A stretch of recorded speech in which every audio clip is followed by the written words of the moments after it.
By the time August arrives, many gardeners have already mentally closed the planting season. The spring rushes over. The summer blooms are fading. And so the tools go back into the shed, the seed packets get folded away, and the garden quietly begins waiting for next year. But that assumption is where most people lose months of color they could have had. August is not the end of planting for a specific group of flowers. It is exactly the right beginning. Cooler nights are approaching. Soil still holds the warmth of summer, and roots planted now have something rare working in their favor. Time to establish before the real cold arrives, without the stress of scorching midsummer heat. Some of today's flowers will surprise you with color before the first frost. Others are quietly building the root systems that will explode into bloom next spring.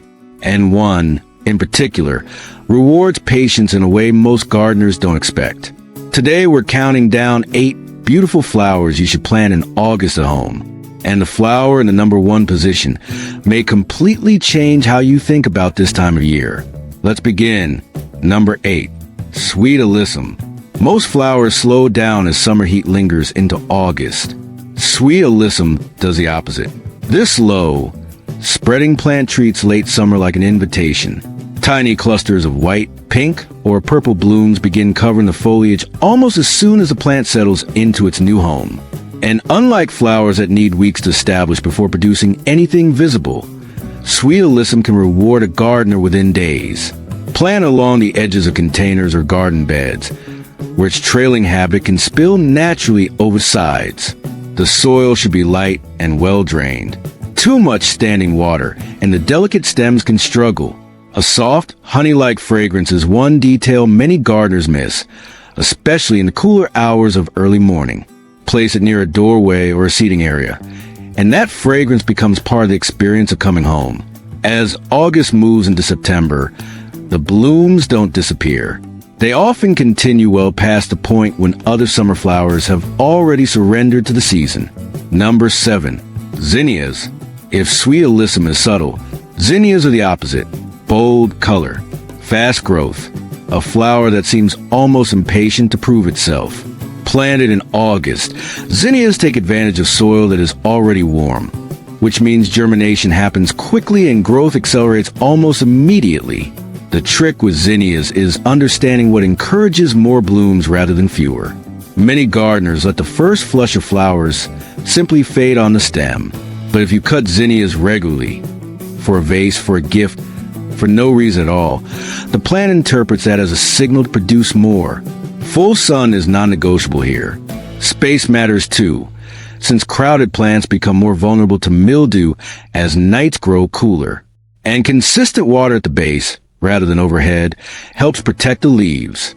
By the time other flowers are winding down for autumn, an August-planted zinnia bed is often just reaching its most vivid display.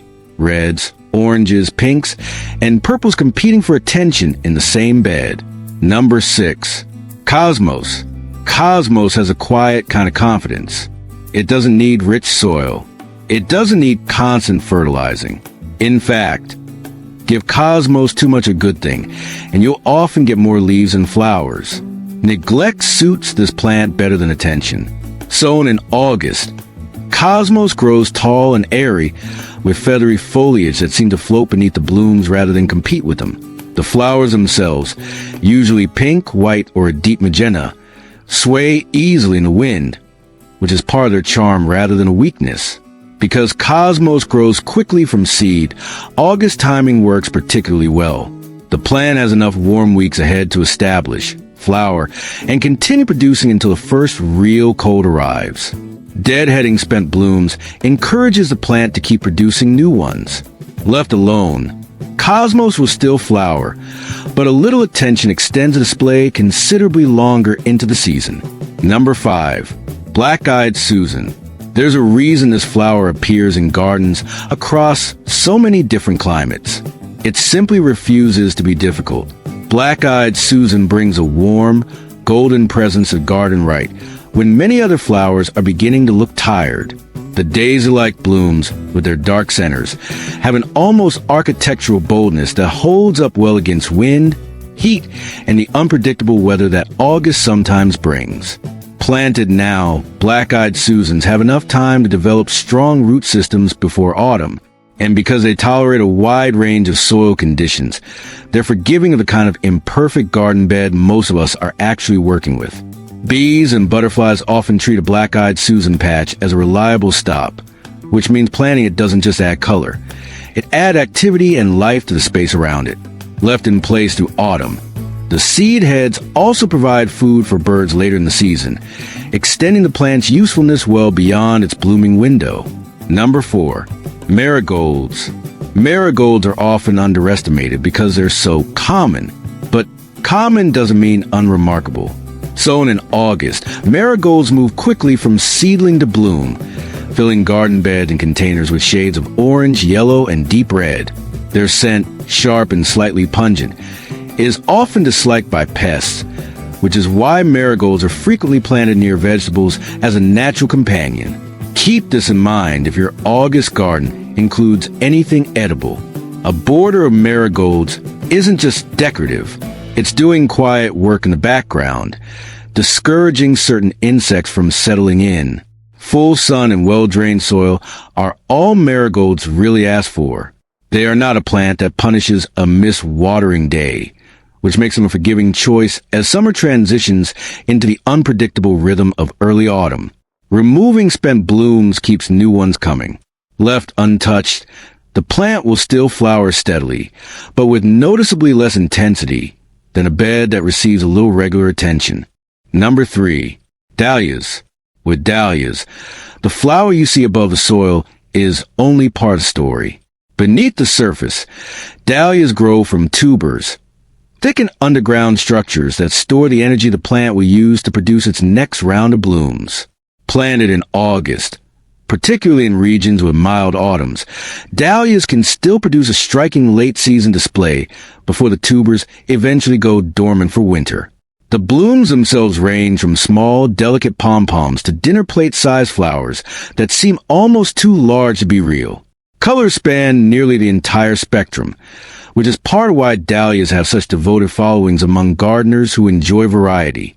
Staking becomes necessary as dahlias grow taller, since the weight of a large bloom can easily bend a stem that isn't supported. Rich, well-drained soil suits them best. Waterlogged conditions can cause the tubers to rot before they've had a chance to do their work. In colder climates, the tubers are often lifted and stored indoors once the foliage dies back, only to be replanted the following season. In milder regions, they may be left in the ground, quietly waiting to send up new growth when the weather warms again. Either way, an August dahlia isn't just a flower.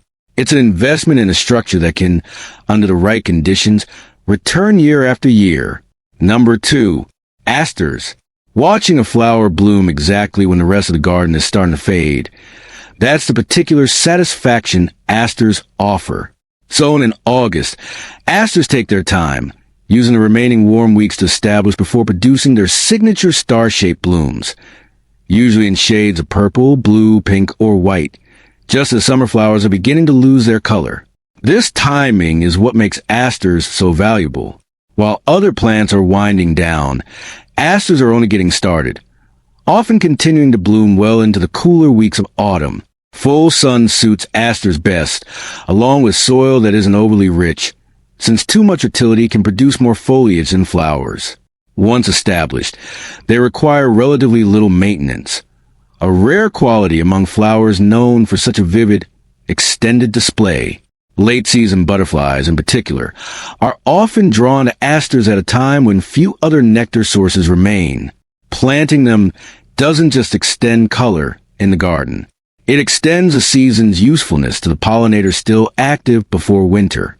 Number 1. Peonies. And finally, the number 1 position belongs to a flower that asks for something most gardeners aren't used to giving: patience without an immediate reward. Peonies planted in August will not bloom this year.